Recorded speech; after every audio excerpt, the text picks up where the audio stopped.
और द्रव्यमान संख्या अलग अलग हो, उसे बोला जाता है समस्थानिक। फिर से सुनिए, वे तत्व जिनके परमाणु क्रमांक समान हो तथा द्रव्यमान संख्या अलग अलग हो, उसे बोला जाता है समस्थानिक। समस्थानिक कहा जाता है। तो आइसोटोप्स हाइड्रोजन के 3 हैं। एक है 1H1, दूसरा है 1H2, तीसरा है 1H3। इसे बोला जाता है प्रोट्रियम।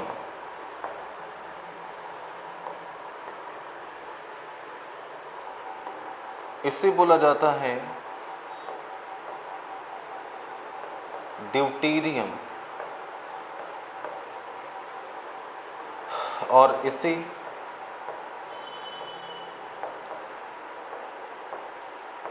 ट्राइट्रियम। तो प्रोट्रियम, ड्यूटेरियम, ट्राइट्रियम, ये 3 समस्थानिक हैं। और अभी मैंने समस्थानिक की परिभाषा आपको क्या बताई थी, वो ये कि वह तत्व जिसमें परमाणु क्रमांक समान हो और द्रव्यमान संख्या अलग अलग हो, उसे बोला जाता है समस्थानिक। तो यहाँ पर देखिए, सबका जो समस्थानिक में है, सबका परमाणु क्रमांक 1 है। यहाँ पर भी परमाणु क्रमांक 1 है, यहाँ पर भी परमाणु क्रमांक 1। सबका परमाणु क्रमांक क्या है? 1 1 1 1 1 है। लेकिन द्रव्यमान संख्या देखिए 1 2 3, यानी इसका अलग, इसका अलग, इसका अलग है। तो वे तत्व जिनके परमाणु क्रमांक समान हो और द्रव्यमान संख्या अलग अलग होता है, उसे बोलते हैं समस्थानिक। और हाइड्रोजन के कितने समस्थानिक हैं? 3 समस्थानिक। ये प्रश्न पूछा जाता है, समस्थानिक भी पूछा जाता है कि वे तत्व जिसके परमाणु क्रमांक समान हो और द्रव्यमान संख्या अलग हो, उसे क्या बोलेंगे? समस्थानिक। क्या समस्थानिकों में क्या समान होता है? परमाणु क्रमांक। समस्थानिकों में क्या अलग होता है? द्रव्यमान संख्या। द्रव्यमान संख्या को ही परमाणु भार भी कह सकते हैं। ये मत सोचिएगा कि दोनों अलग अलग है, दोनों अलग अलग है, लेकिन जनरल वे में द्रव्यमान संख्या को परमाणु भार भी कहा जा सकता है। अब देखिए, ये जो प्रोट्रियम होता है, इस प्रोट्रियम को साधारण हाइड्रोजन कहते हैं, साधारण हाइड्रोजन। और ये जो ड्यूटेरियम होता है, इसे भारी हाइड्रोजन कहते हैं। यहीं से कॉन्सेप्ट आपका क्लियर हो जाना चाहिए। यानी कि जब साधारण हाइड्रोजन जल के साथ मिलता है तो उस जल को बोलते हैं साधारण जल।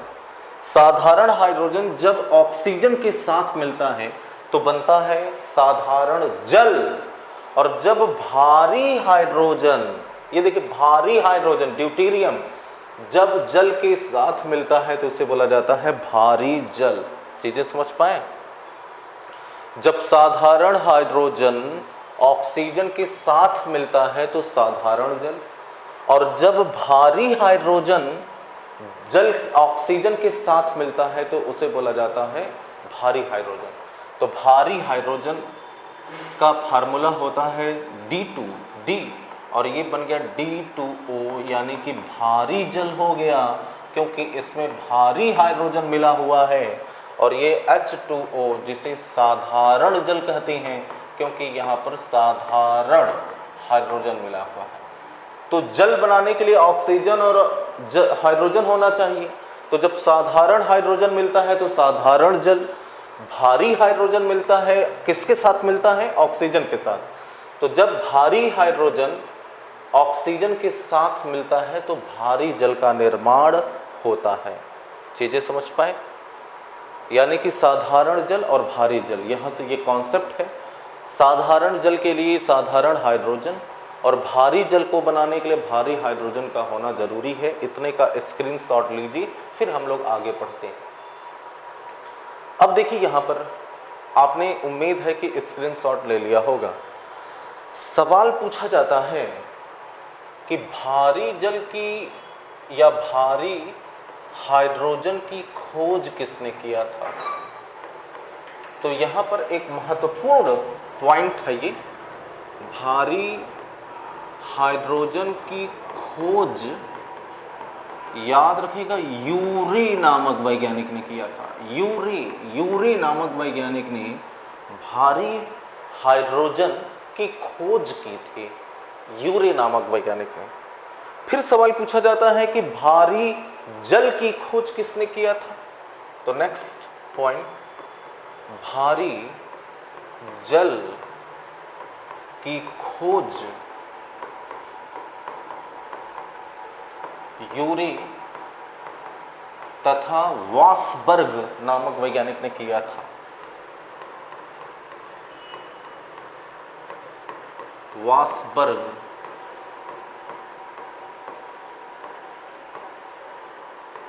नामक वैज्ञानिक ने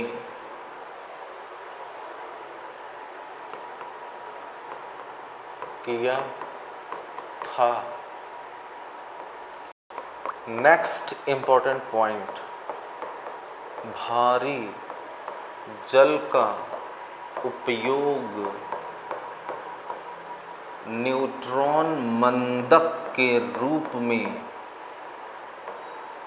न्यूट्रॉन मंदक के रूप में किया जाता है। अब देखिए यहाँ पर एक टर्म यूज हुआ है न्यूट्रॉन मंदक। न्यूट्रॉन मंदक ये बहुत पूछा जाता है कि भारी जल का उपयोग हम कहाँ करते हैं। भारी जल का उपयोग हम लोग न्यूट्रॉन मंदक के रूप में करते हैं। न्यूट्रॉन मंदक का रूप का मतलब क्या हुआ? न्यूट्रॉन की गति को मंद करने के लिए, न्यूट्रॉन की गति को मंद करने के लिए, यानी परमाणु भट्ठी में इसका उपयोग किया जाता है। परमाणु भट्ठी में या नाभिकीय रिएक्टर में, परमाणु भट्ठी में इसका प्रयोग किया जाता है, याद रखेगा। तो न्यूट्रॉन मंदक के रूप में किया जाता है। एक पॉइंट और यहाँ पर बहुत इंपॉर्टेंट है, पहले आप इतने का स्क्रीनशॉट ले लीजिए। उम्मीद है कि आपने स्क्रीनशॉट ले लिया होगा। नेक्स्ट पॉइंट ये देखिए, साधारण जल के 6000 भाग में एक भाग भारी जल यानी D2O का होता है।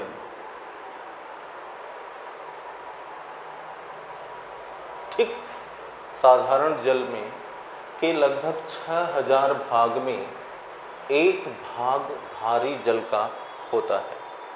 अब देखिए, बात करते हैं अब साधारण जल के बारे में। ये जो साधारण जल होता है इस पर विशेष गौर करिए। साधारण जल दो प्रकार का होता है। एक होता है मृदु जल, सॉफ्ट वाटर, और दूसरा होता है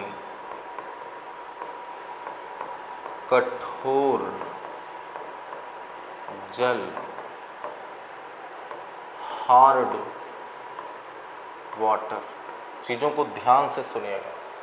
साधारण जल दो प्रकार का, पहला है मृदु जल और दूसरा है कठोर जल। प्रश्न ये है कि हम किस जल को ये कहेंगे कि ये मृदु है और किस जल को ये कहेंगे कि वो कठोर है, यानी कैसे हम जानेंगे कि ये सॉफ्ट वाटर है और कैसे हम जानेंगे कि वो हार्ड वाटर है, यानी कि मृदु जल और कठोर जल में अंतर क्या है। तो जिस जल वह जल लिखेगा, वह जल जो साबुन के साथ, वह जल जो साबुन के साथ आसानी से झाग देता है उसे मृदु जल कहते हैं। ये इसके बारे में। अब इसी का उल्टा, वह जल जो साबुन के साथ आसानी से झाग नहीं देता उसे कठोर जल कहते हैं। तो लिखिए, वह जल जो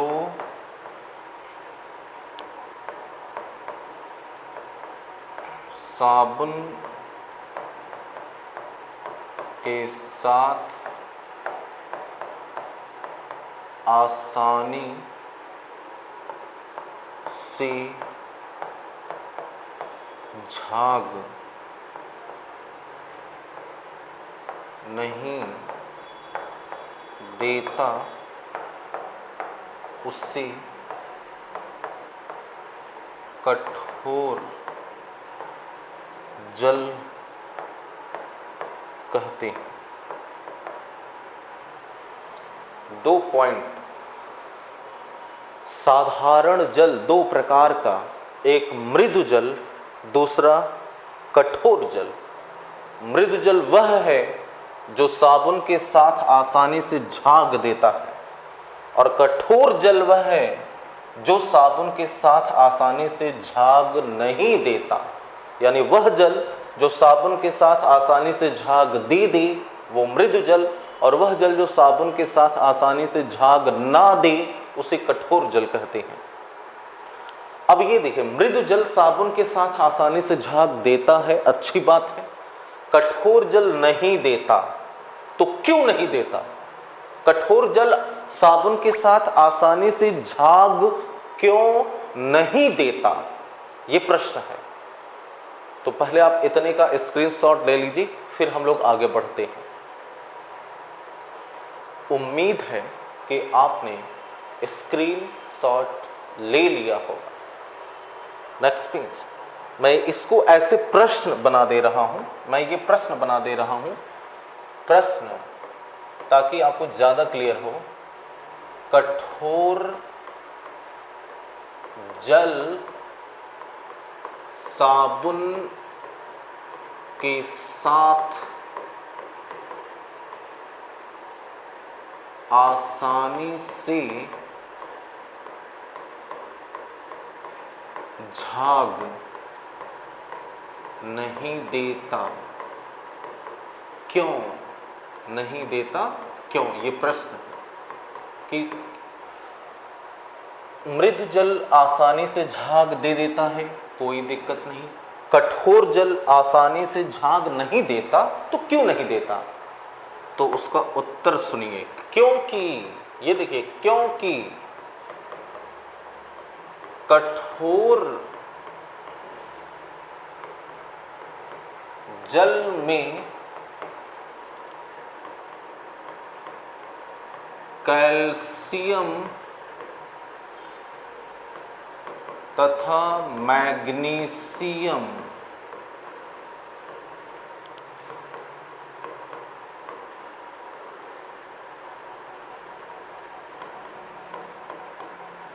के बाइकार्बोनेट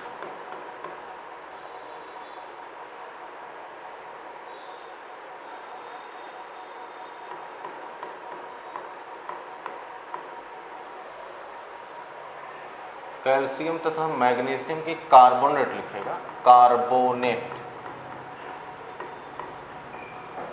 कैल्शियम तथा मैग्नीशियम के कार्बोनेट एवं कैल्शियम तथा मैग्नीशियम, ये सब पॉइंट मतलब जान जाइए, इसके क्रीम पॉइंट हैं, यहीं से सवाल पूछे जाए। कैल्शियम तथा मैग्नीशियम के सल्फेट या क्लोराइड नामक अशुद्धियां मिली होती हैं।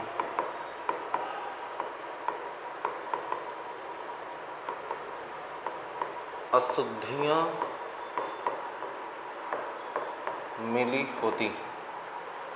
तो ये देखा आपने, प्रश्न था कि कठोर जल साबुन के साथ आसानी से झाग नहीं देता, क्यों?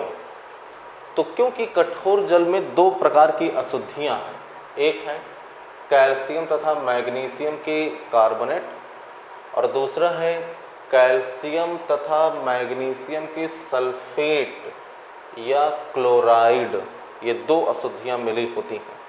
तो अशुद्धियां कितनी हैं? दो प्रकार की। पहला है कैल्शियम तथा मैग्नीशियम के कार्बोनेट, यानी जैसे कैल्शियम कार्बोनेट, मैग्नीशियम कार्बोनेट, इसका मतलब ये है। कैल्शियम तथा मैग्नीशियम के सल्फेट, जैसे कैल्शियम सल्फेट, मैग्नीशियम सल्फेट या कैल्शियम क्लोराइड, मैग्नीशियम क्लोराइड, इसका मतलब ये है। तो कैल्शियम तथा मैग्नीशियम के जब कार्बोनेट, ये पहली अशुद्धि, या कैल्शियम तथा मैग्नीशियम के सल्फेट या क्लोराइड मिला होता है, तो यही कारण है कि वो साबुन के साथ आसानी से झाग नहीं देता। कौन? कठोर जल।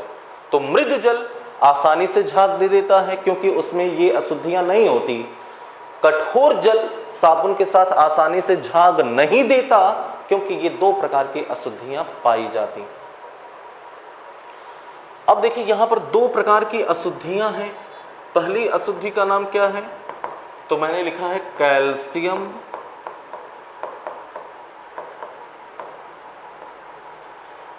तथा मैग्नीशियम के कार्बोनेट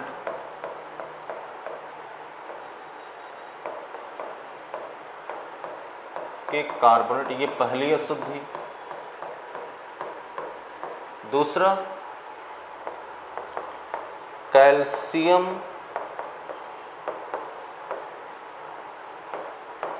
तथा मैग्नीशियम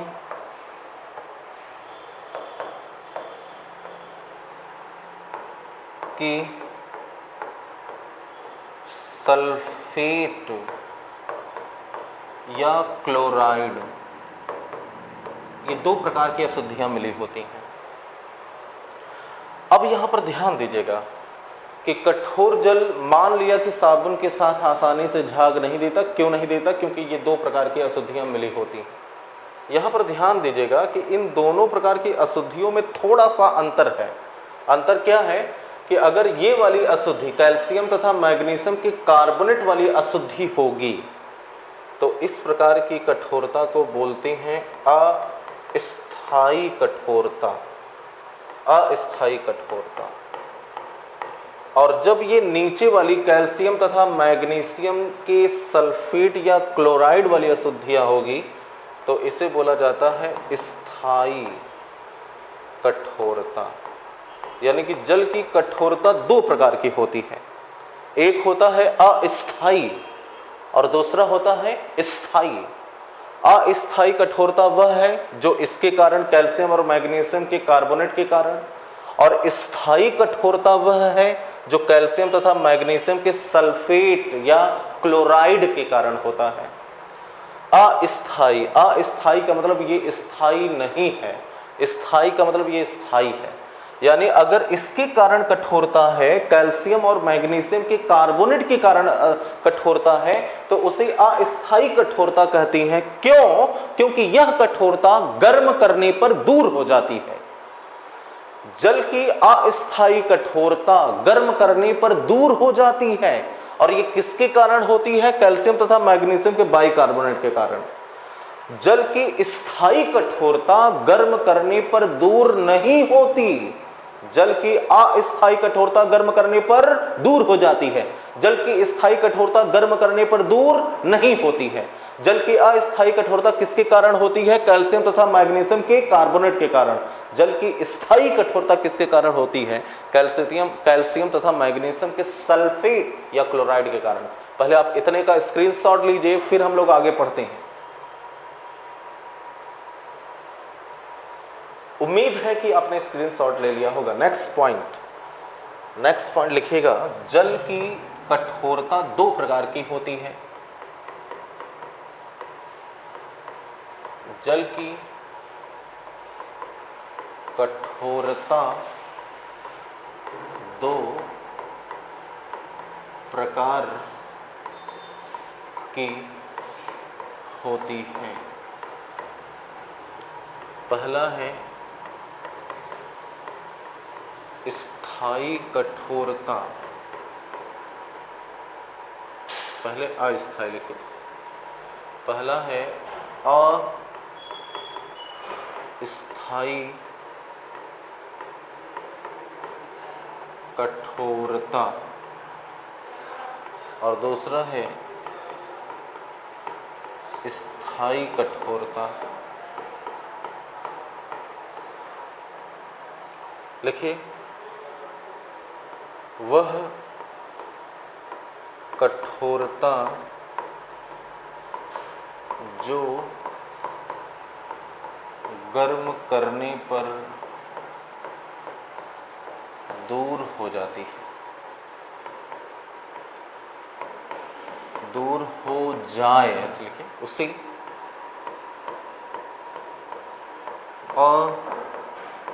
अस्थायी कठोरता कहते हैं तथा यह कैल्शियम तथा मैग्नीशियम के कार्बोनेट के कारण, कैल्शियम तथा मैग्नीशियम के कार्बोनेट के कारण होती है। तो जल की वह कठोरता जो गर्म करने पर दूर हो जाए उसे अस्थायी कठोरता कहते हैं। और ये किसके कारण होता है? ये कैल्शियम तथा मैग्नीशियम के कार्बोनेट के कारण होता है। इतने का स्क्रीनशॉट ले लीजिए।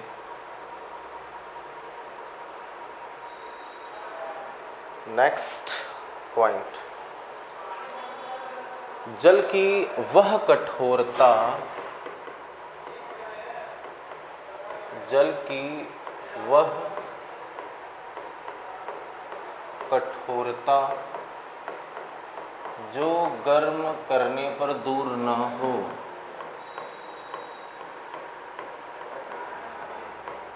दूर न हो, उसे स्थायी कठोरता कहते हैं। स्थायी कठोरता कहते हैं तथा यह कैल्शियम तथा मैग्नीशियम के सल्फाइड या क्लोराइड, कैल्शियम तथा मैग्नीशियम के सल्फाइड या क्लोराइड के कारण होता है। तो दोनों में अंतर समझा? स्थायी कठोरता जो गर्म करने पर दूर ना हो उसे स्थायी कठोरता, किसके कारण? कैल्शियम तथा मैग्नीशियम के सल्फाइड या क्लोराइड के कारण। अस्थायी कठोरता जो गर्म करने पर दूर हो जाए, किसके कारण होता है? वो कैल्शियम और मैग्नीशियम के कार्बोनेट के कारण। अब दोनों में अंतर को ध्यान से सुनिएगा। जल की स्थायी कठोरता गर्म करने पर दूर नहीं होती, जल की अस्थायी कठोरता गर्म करने पर दूर हो जाती है। तो जल की अस्थायी कठोरता को अगर दूर करना है तो गर्म कर दीजिए, दूर हो जाएगी। जल की स्थायी कठोरता है तो गर्म करेंगे तो भी दूर नहीं होगी। तो जल की स्थायी कठोरता कैसे दूर करें? नेक्स्ट पॉइंट, जल की स्थायी कठोरता को दूर करने के लिए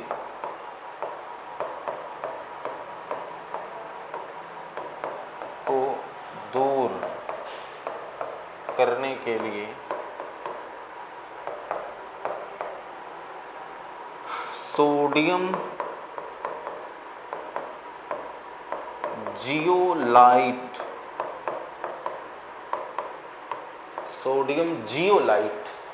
फार्मूला है Na2Al2Si2O8 मिलाकर गर्म किया जाता है। जल की स्थायी कठोरता को दूर करने के लिए सोडियम जियोलाइट मिलाकर गर्म किया जाता है। और नोट में एक पॉइंट लिख लीजिए, सोडियम कार्बोनेट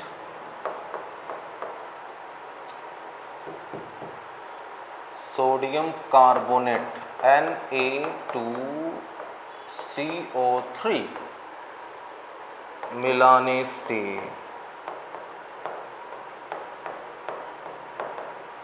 जल की स्थायी तथा अस्थायी दोनों कठोर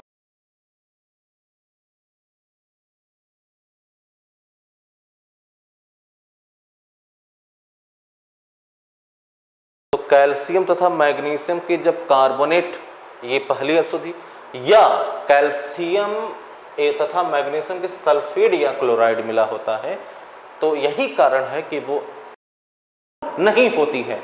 जल की शॉर्ट ले लीजिए, कैल्शियम की सल्फाइड या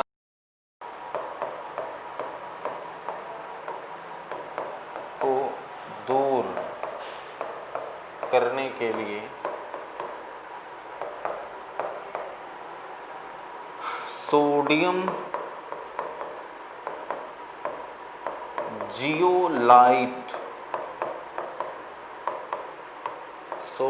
जियोलाइट फार्मूला है Na2Al2Si2O8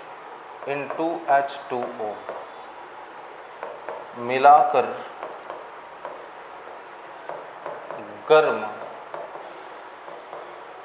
किया जाता है।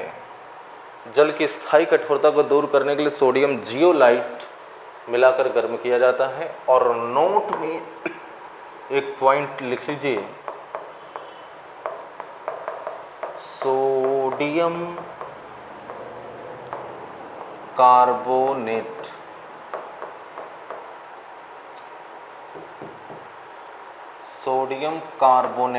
Na2CO3 मिलाने से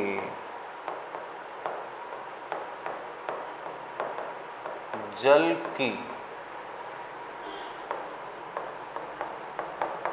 स्थायी तथा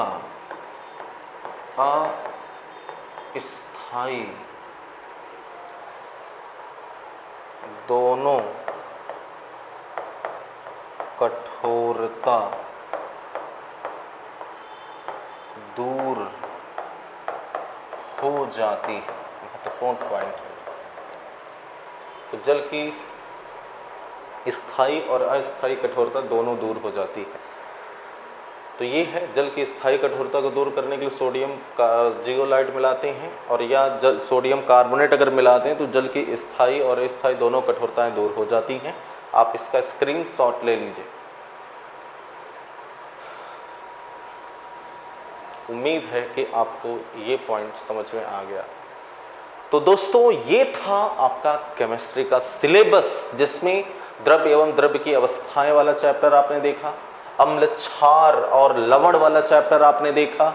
कुछ एडिशनल जानकारी मैंने कांच के बारे में और जल के बारे में दे दिया आपको, जहां पर दैनिक जीवन में विज्ञान के अनुप्रयोग से सवाल पूछे जा सकते हैं। और फिर मैंने धातु और अधातु यानी कि आपका केमिस्ट्री का सिलेबस पूरा हो चुका है। और पूरा हो चुका है मतलब जितना सिलेबस आपके आयोग ने निर्धारित किया है, द्रव्य एवं द्रव्य की अवस्थाएं, धातु और अधातु, और ये आपका अम्ल, क्षार और लवण, ये 3 चैप्टर दिए गए थे, तीनों पूरा हो चुका है। कुछ एडिशनल जानकारी कांच के बारे में, कुछ एडिशनल जानकारी इस जल के बारे में जो अक्सर एग्जाम में पूछा जाता है, ये पूरा हुआ।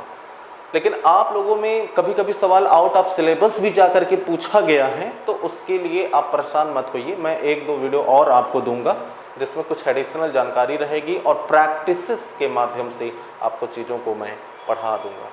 तो इस तरीके से अगर देखा जाए तो सिलेबस यहीं पर आपका पूरा हो चुका है। लेकिन फिर भी आप रिलैक्स रहिए, मैं 1-2 वीडियो और दूंगा आपको जहां पर आप चीज़ों को समझ पाएंगे। कुछ एक वीडियो, मान लीजिए एक वीडियो जिसमें मैं समस्थानिक क्या है, समभारी क्या है, किसी भी तत्व में कितने इलेक्ट्रॉन हो सकते हैं, इस टाइप की चीज़ें आपको दूंगा। इलेक्ट्रॉनों पर आवेश कितना है, किसने खोजा, ये आपको पता भी है, लेकिन फिर भी एक जनरल वे में एक वीडियो बना दूंगा मैं, जिससे चीज़ें आपकी थोड़ा सा सही होती चली जाएंगे। ठीक है, thank you so much, thanks a lot.